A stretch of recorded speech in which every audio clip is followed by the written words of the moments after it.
most kids' artwork ends up on the refrigerator at best, but our next guest sells his paintings for a lot of money. He is a world-famous painter at only 12 years old. Please welcome Andres Valencia.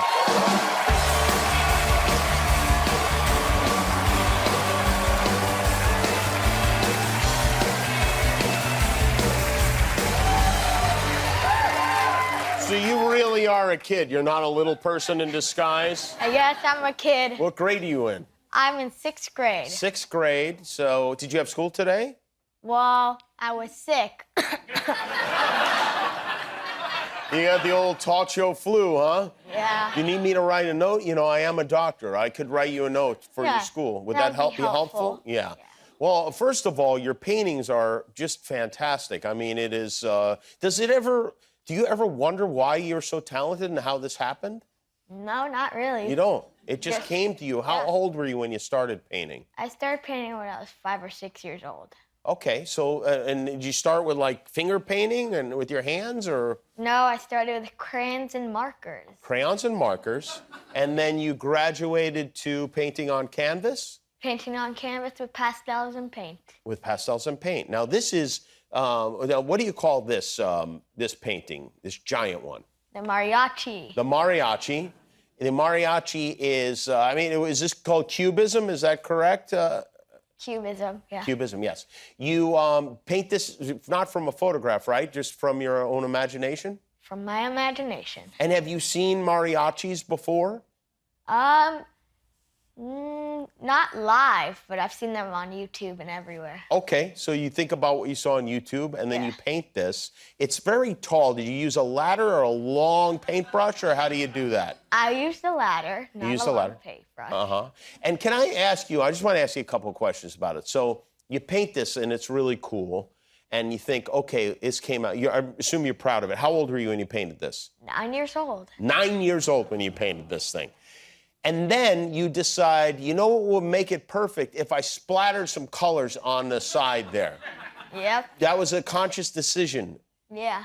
Were you worried you would have ruined the whole thing if you did that? I was worried that I was gonna hit the face of it. You're worried you're gonna hit the face. You don't want to hit the face. No, you don't want to hit the face. Yeah. Do you ever not know when to stop when you're painting?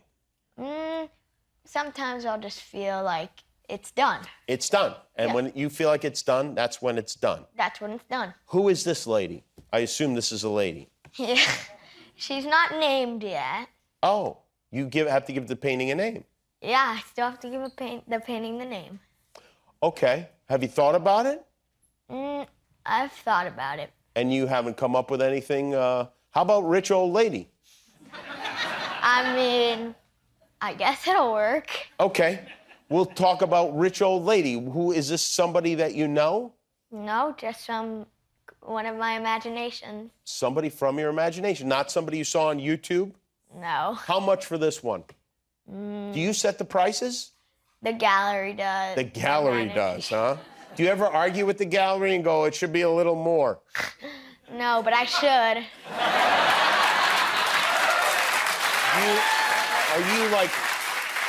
Do you pay attention to how much your paintings sell for? Do your parents tell you this stuff? Yeah.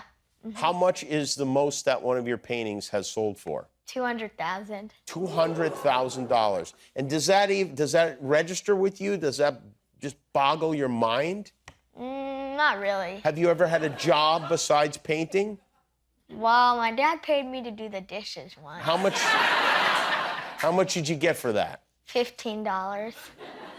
$15 to do the dishes? What did you do to the dishes?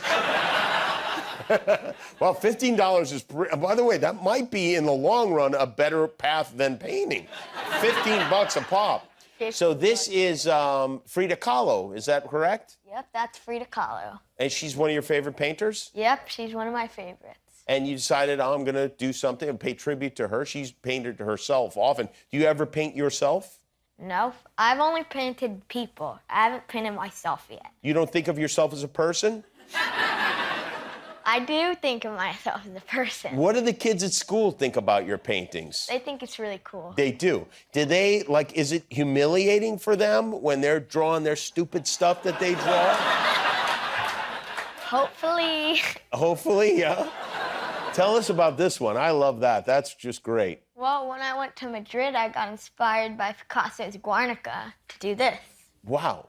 And when you got home, you painted this? Yep, I painted that when I got back. Where do you get your art supplies? I get it at Blick. Oh, at Blick. So you go into the store and you buy stuff? Yep. Do you know these men who keep taking your paintings? Are they part of your team? Hopefully they're not stealing them. I have questions about where they're going. Well, I have some questions about what's going on here. Now, if this is a video you watched on YouTube, we need to put some parental restrictions on that. Who is this guy? Benito. He's a matador.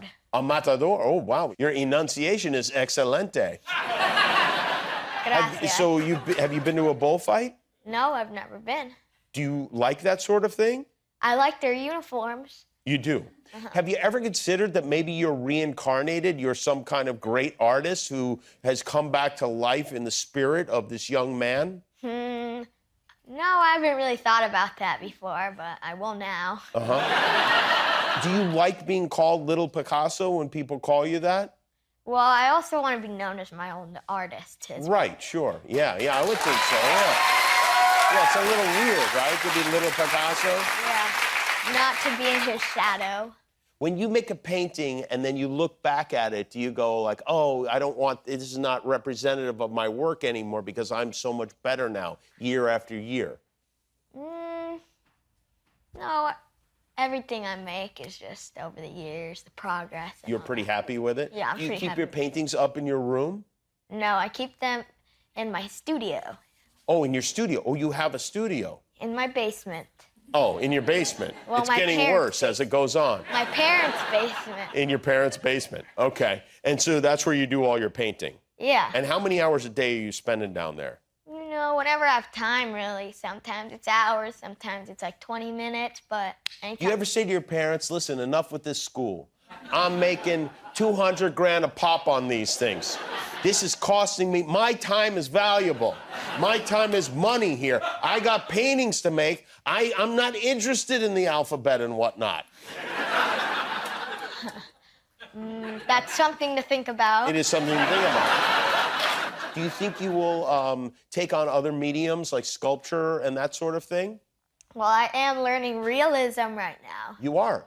Yeah. Are you interested in realism? Because it's not as freeing as this, right? Just to know it, really. Just to know how to do it? Wow. And you got a book coming out. Yeah. This is your book. It's called Painting Without Rules. Yeah. Which is a bold statement for someone who still has a bedtime. What is your bedtime?